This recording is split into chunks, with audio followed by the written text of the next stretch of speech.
बिहार में डॉक्टर जगन्नाथ मिश्रा ने अपने कार्यकाल में उर्दू को द्वितीय भाषा का दर्जा दिया था। यानी बिहार में जो राजभाषा है वो उर्दू दूसरी भाषा के रूप में है। और मुख्यमंत्री नीतीश कुमार जब सत्ता में आए तो इस भाषा को बढ़ावा देने के लिए क्षेत्रीय स्तर पर और जिला स्तर पर एक कोषांग का गठन किया गया। और नीतीश कुमार ने ये कहा कि जब द्वितीय भाषा है तो हम इसको सीखेंगे भी और सिखाएंगे भी। तो इस बढ़ावा को देने के लिए हर जिले में कार्यशाला का आयोजन होता है, सेमिनार होता है, कभी काव्य सम्मेलन होता है, कभी मुशायरा होता है।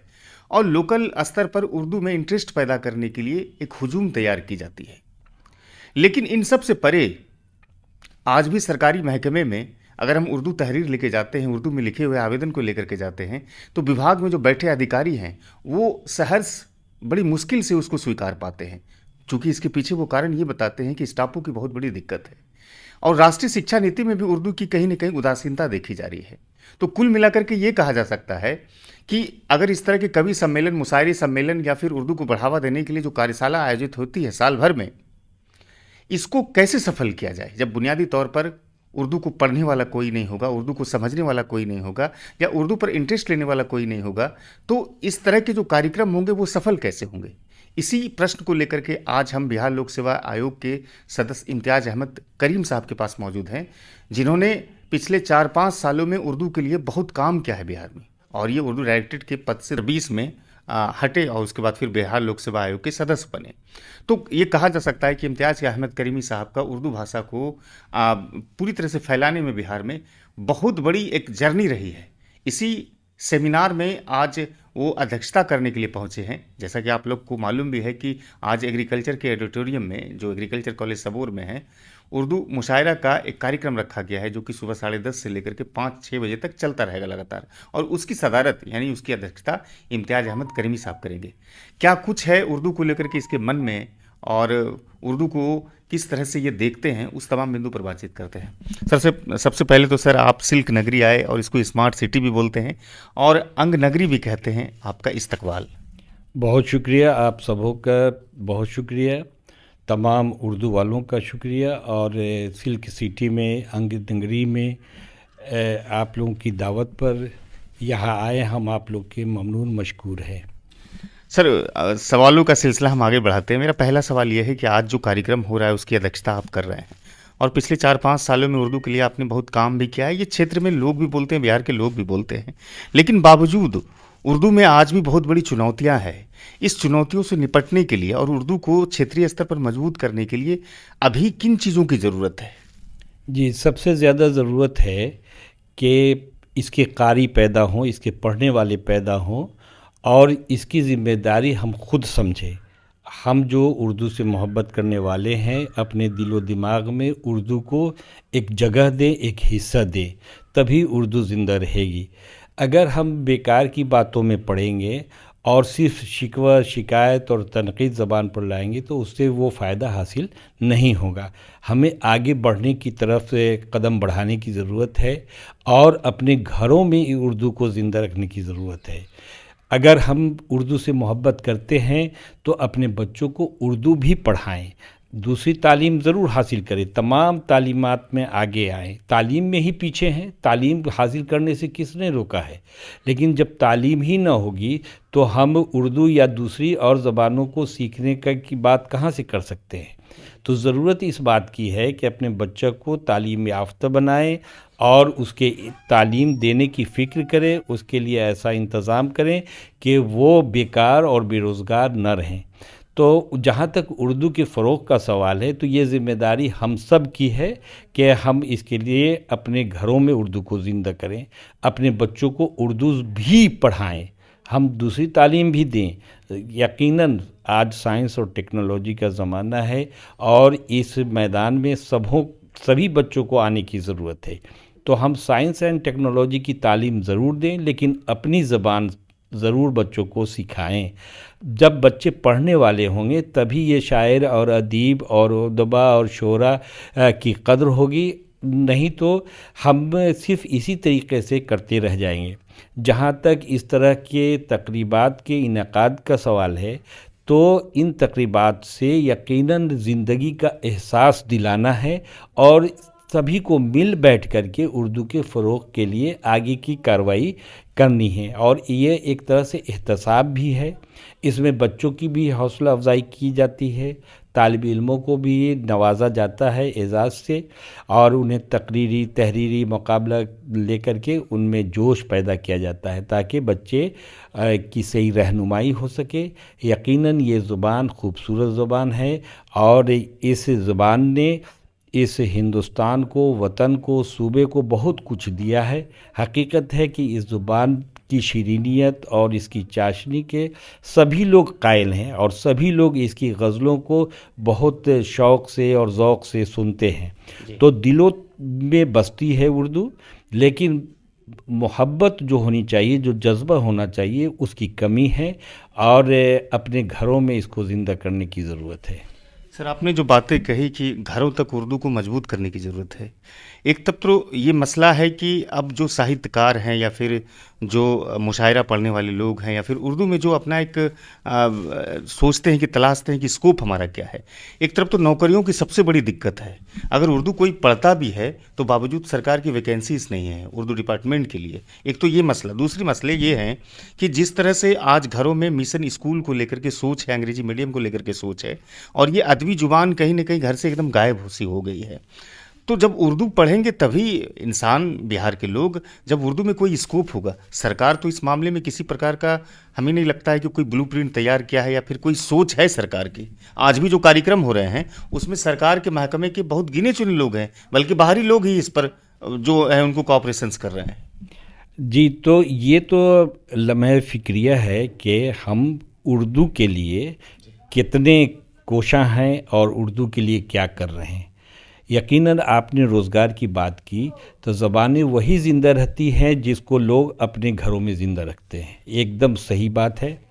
दूसरी बात है, जहाँ तक रोज़गार का ताल्लुक़ है, तो अगर कोई भी तालिब इल्म अगर उसमें सलाहियत हो तो उर्दू की दुनिया बहुत वसी है। आज आप टीवी में हैं, अगर आपकी ज़बान में उर्दू की चाशनी ना हो तो आपको वो मकबूलियत हासिल नहीं हो सकती है। आज मकाला निगारी, डायलॉग, फ़िल्मी दुनिया और अफ़साने, कहानियाँ सब तो इसी ज़बान से पैदा हुई हैं, और जितनी फ़िल्में कामयाब हुई हैं और जो फ़िल्में कामयाब होती हैं उसमें उर्दू का बहुत बड़ा किरदार होता है। तो अगर आप सही मानों में उर्दू जानते हैं और उर्दू वाली सलाहियत है तो आप बेरोज़गार तो नहीं रह सकते हैं। बेरोज़गारी तो ऐसे हर जगह है। आप देख लीजिए कि इंजीनियरिंग करके क्या लड़के बेरोज़गार नहीं हैं, और वो बच्चे भी आज 7 से 15 हज़ार रुपये तक हासिल करते हैं। अगर उर्दू की सलाहियत हो, लिखने की सलाहियत हो और फ़िल्मी दुनिया में आना चाहते हो, टीवी की दुनिया में आना चाहते हो, तो आज आपका मैदान खुला हुआ है। शर्त यह है कि आप में सलाहियत होनी चाहिए। तो हम उर्दू की जब तालीम हासिल करते हैं तो उसको सरसरी तौर पर लेते हैं कि ये हमारी तो मादरी ज़ुबान है, ऐसे ही लिख देंगे, पास कर जाएंगे। तो वो पास करने वाली सलाहियत से या सनद वाली सलाहियत से काम चलने वाला नहीं है। हकीकत में अगर आप में सलाहियत है तो आप बेरोज़गार तो रह ही नहीं सकते हैं। जिस तरीके से और शोबों में बेरोज़गारी है उसी तरीके से इसमें भी बेरोज़गारी है। आप उर्दू पढ़ के सोचते हैं कि सिर्फ उर्दू के प्रोफेसर हो जाए, आप क्या कंपटीशन में नहीं आ सकते हैं। आपको सोच ये बनानी है कि ये तो एक सब्जेक्ट से हम ऑनर्स कर रहे हैं, एक सब्जेक्ट से एमए कर रहे हैं।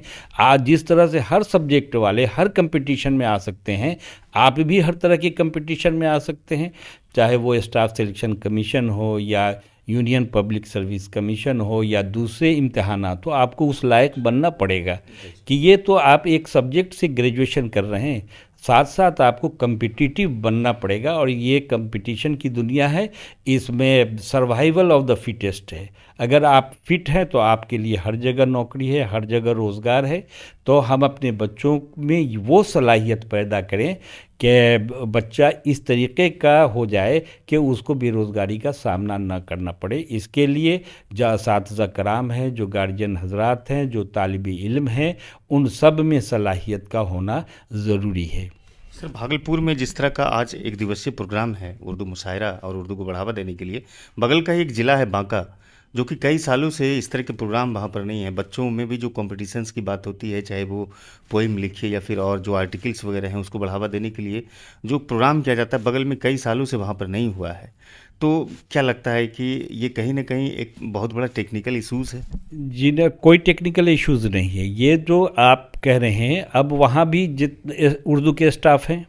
ये उर्दू महकमा जो है, उर्दू सेल जो है, उर्दू कोषांग है, उनमें जो लोग काम कर रहे हैं, उनकी ज़िम्मेदारी है कि सरकार हर ज़िले को बराबर फंड देती है और इस प्रोग्राम के लिए फंड देती है। तो अब तो वो उनके माइंड सेटअप पर है कि वो इसके लिए कितनी कोशिश करते हैं। ये उनकी कोशिश पर डिपेंड है, उनकी कोशिश पर मुनहसर है कि वो क्या कर रहे हैं। ये उस ज़िला के कोषांग या सेल पर पूरी तरीके से इसका इन्हिसार है कि वो कैसे इसका करते हैं। हर ज़िला कर रहा है, हर ज़िला में हो रहा है, और बांका में भी हुआ था। इस तरह के जो प्रोग्राम्स होते हैं उसमें कहा जाता है कि जो आवंटन होता है वो काफ़ी लेट से मिलता है, जो खर्च होता है, इसका जो बजट है वो सही समय पर नहीं मिल पाता है, जिसके कारण से आयोजन नहीं हो पाता है। जिस तरीके से हर डिपार्टमेंट को, हर विभाग को, हर महकमे को बजट मिलता है, उस वही तरीक़ेकार यहाँ भी है कि साल भर का बजट पास होता है, फिर उसको पहले तिमाही के लिए उसी में से उसका 33% दिया जाता है, फिर उसके बाद 33% दिया जाता है, फिर उसके बाद 33% दिया जाता है। तो थोड़ा इंतज़ार करना पड़ता है, और डिपार्टमेंट आप उस एस्टीमेट के मुताबिक काम कर देते हैं। काम करते करते फिर वो पैसा मिल जाता है, कहीं पैसे की कोई कमी नहीं है। आखिर में एक सवाल सर, इस तरह के प्रोग्राम जो हो रहे हैं आज भागलपुर में, इसका असर पब्लिक पर कितना पड़ पाता है? कितना पॉजिटिविटी एक मैसेज लेके जाता है ये प्रोग्राम? देखिए, इसका तो मकसद ही है कि अमली तौर पर लोगों को इसमें शामिल करना, उनमें बेदारी लाना, और उनको ये बताना कि आप उर्दू में अगर दरख्वास्त देते हैं तो आपको कोई परेशानी नहीं है। हर महकमे में ट्रांसलेटर हैं, और आपके दरख्वास्त को कहीं फेंका नहीं जाएगा। आपकी दरख्वास्त को लिया जाता है और उसका ट्रांसलेशन करके, उसका तर्जमा करके फिर महकमे में भेज दिया जाता है। तो ज़रूर फ़ायदा होता है, ऐसी बात नहीं है। असातिज़ा कराम आते हैं जो उर्दू टीचर्स हैं, क्या उनकी ज़िम्मेदारी नहीं है कि वो उर्दू को पढ़ाएं, अपने स्कूल में उर्दू को संभालें, अपने बच्चों को उर्दू पढ़ाएं। अगर उनको किताब नहीं अवेलेबल है तो उनको दस्तयाब कराएं, या उसका जब सेंसस होता है हर साल की किस भाषा के वो छात्र हैं, तालिब इल्म हैं, तो उस वक्त उनकी ज़िम्मेदारी होती है कि जो उर्दू पढ़ने वाले बच्चे हैं उनको उनका शुमार उर्दू वाले में हो। भागलपुर शहरी क्षेत्र में कई उर्दू स्कूल ऐसे थे जो मर्ज हो गए, यानी कहा जा सकता है कि उर्दू स्कूलों के विस्तार के लिए या फिर उसकी तरक्की के लिए कोई रोड मैप तैयार नहीं हुआ, बल्कि उसको और ख़त्म कर दिया जा रहा है सर। जिन्हें ऐसी बात नहीं है, जहाँ उर्दू स्कूल हैं, जिनको अपनी ज़मीन है और जिनका अपना भवन है, तो वहाँ कहीं कोई मर्ज नहीं होता है। वही मर्ज वहीं होता है जिसको अपनी ज़मीन नहीं है। तो ये तो हम सब की ज़िम्मेदारी है कि अगर उर्दू स्कूल चल रहा है तो उसके लिए ज़मीन दस्तयाब कराएं। तो ज़मीन दस्तयाब जहाँ कराई गई है, वहाँ कोई जम होने का सवाल नहीं है। जी, बहुत शुक्रिया बातचीत करने के लिए। बहुत शुक्रिया, आप सबों का शुक्रिया। तो ये इम्तियाज़ अहमद करीम साहब थे, और जो आज के कार्यक्रम में अध्यक्षता कर रहे हैं। इन्होंने स्पष्ट कहा कि उर्दू को घरों तक मजबूत करने की ज़रूरत है, सरकारी भरोसे पर छोड़ने की ज़रूरत नहीं है। अगर उर्दू आप पढ़ेंगे तो आपको बहुत सारे स्कोप्स भी मिलेंगे। बातचीत कैसी लगी आपको, कमेंट बॉक्स में ज़रूर लिखिएगा। हमारे चैनल पर अगर नए हैं तो सब्सक्राइब कर लीजिएगा, और बातचीत को फेसबुक पर देख रहे हैं तो साझा कर ज़रूर कीजिएगा और लाइक भी ज़रूर कीजिएगा। धन्यवाद।